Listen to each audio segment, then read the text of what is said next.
All right, team. So today I'm going to talk to you guys about Romanticism. Um, and this is like the first real literary movement in the United States after the Revolutionary War. So basically, I would argue that the Romantic period is the first set of American literature because Americans finally have a unique voice and they're actually Americans. We're not dealing with being kind of British, kind of not. We're officially Americans. And we have just finished the Revolutionary War.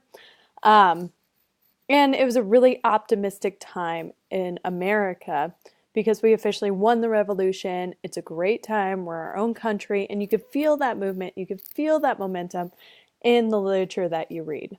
So just some keys. Definition of it. So it refers to a movement in art, literature, and music during the 19th century. It actually was a movement that started abroad and then Americans took it. It's mostly characterized by the 5 I's, which are as follows: imagination, intuition, idealism, inspiration, and individuality. Individuality, we'll see, is not only in the Romantic period, but also the next movement, which is the Realist period as well. Americans are very focused on the self. We believe in finding ourselves and finding our identity, and that's really important to us, but we're going to talk about the other I's. The first one is imagination. Imagination was emphasized over reason, so every movement is a direct reaction to the previous movement that came before it. So before this was the Age of Reason, which was based on science. And in this optimistic time, we're reacting to science a little bit and kind of wanting to go back from that and have more of that imagination, more make-believe, kind of pretend. So again, backlash against the Age of Reason. And the imagination was considered necessary for creating all art. And it's kind of our Renaissance period in American lit. And so the imagination is important, that kind of pretend idea. British writer Samuel Taylor Coleridge called it intellectual intuition. Let's give a little formal term there. So intuition is our next one. Romantics place value on intuition or feeling and instincts over reason. The emotions were important in Romantic art, and British Romantic William Wordsworth described poetry as the spontaneous overflow of powerful feelings. So basically, intuition is going with your gut. It is that moment where you're sitting there with all your buddies, and they're like, "This is going to be a great idea, dude." And you're like, "No, it's not, dude. This is a terrible idea. My gut is telling me it's going to be a terrible idea, and I know my parents are going to kill us when I do this." So it's that concept, that feeling in your gut, and it's listening to that, and that's what drives your literature. That's what drives your art form. Idealism is our next one. So it's the concept that we can make the world a better place. That's that optimism from the revolution here. We just believe that everything's going to be sunshine and roses. It refers to any theory that emphasizes the spirit, the mind, or language over matter. Thought has a crucial role in making the world the way it is. Immanuel Kant, a German philosopher, held that the mind forces the world we perceive to take the shape of space and time. And so that's idealism for you. Inspiration. Romantic artist, musician, or writer is an inspired creator rather than a technical master. And this was an important shift again from that science concept to that more imagination kind of romantic optimism idea. What this means is going with the moment or being spontaneous, your gut instincts rather than getting it precisely right. So just remember, it's that response to science. We don't want this exact idea. We want kind of, fluffier numbers and ideas and concepts. Individuality, again, really important. Romantics celebrated the individual.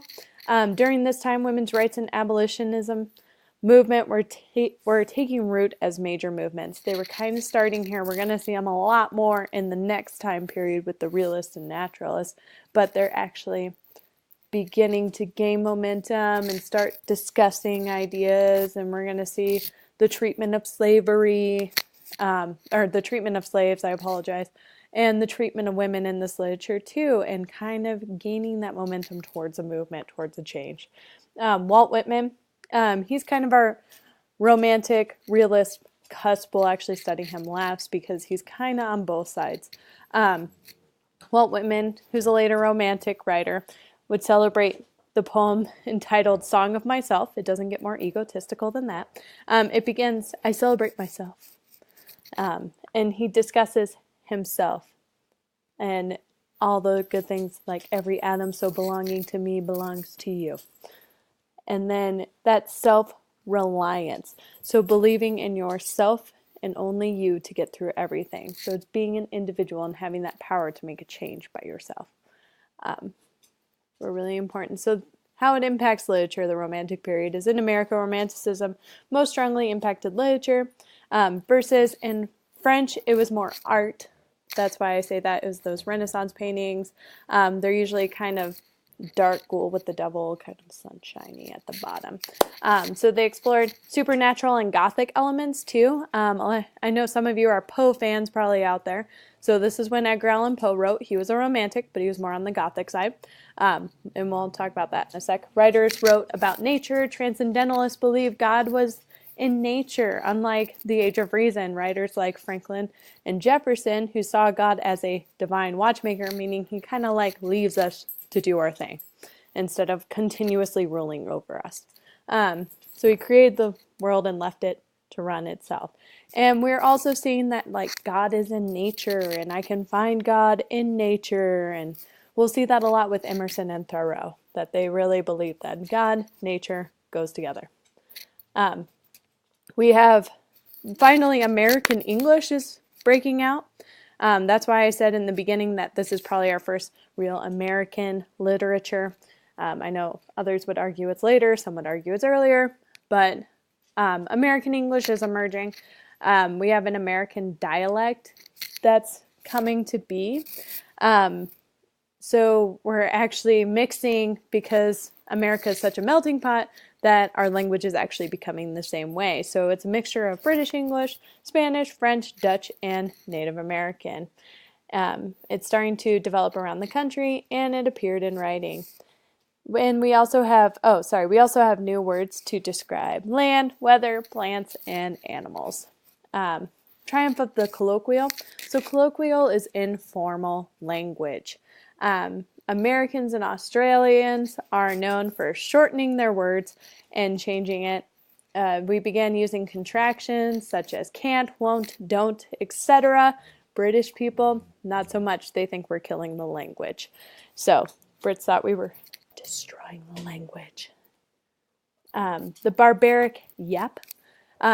Mixed grand opera, political oratory, journalistic punch, everyday conversation, and biblical cadences together. Walt Whitman is really known for this, so it's kind of like the mixes all these types, formal language, informal language, going back and forth, and really having this kind of unique, instead of the flowery language of the Brits, we have this kind of harsher American tone to it, which makes it uniquely American literature, if you ask me. That's my argument. So during this time period, we also have the dark and the light side.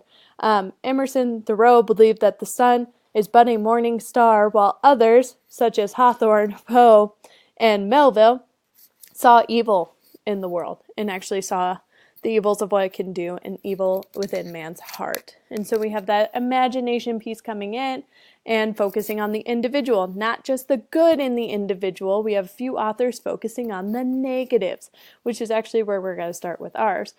So Gothic literature, we have gloomy, decaying settings such as haunted houses, castles, etc., creepy, mysterious, Dracula, all that good stuff. Dracula is actually, British, but anywho, you know what I mean. Supernatural beings or monsters such as ghosts, vampires, zombies, giants, all that good stuff's coming out.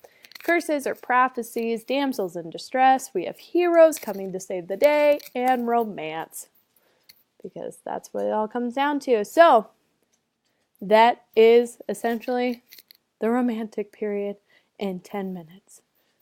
Enjoy.